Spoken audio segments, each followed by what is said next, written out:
In 2010, we had about 11 billion Namibian dollars in debt. At the moment, we have about 130 billion in debt.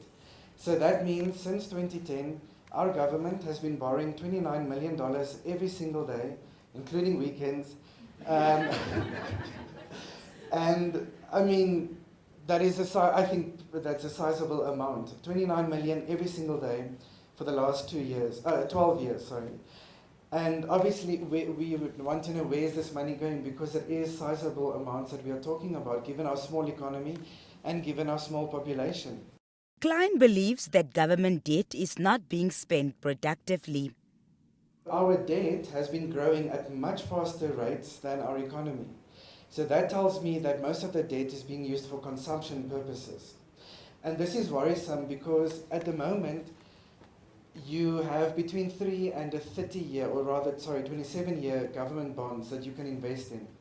So if you are taking money from local investors for a 27-year bond to pay salaries next month, that is a serious problem. And that is what is happening at the moment. About 35 cents for every $1 invested in a government bond is being used to repay old debt. The Economist also touched on the country's minimum taxable income threshold, saying the last time it was adjusted was in 2014. He did, however, mention that there are plans to raise the minimum taxable income threshold from 50,000 to 100,000. It is standard practice globally to adjust your tax brackets for inflation, yet we do not see this happening in Namibia. And obviously, this negatively influences the very low income earners in our country. Now they're already sitting with high interest rates, high inflation since last year, and now they still have to start paying taxes because they earn more than 50,000 a year, which obviously we definitely do not agree with.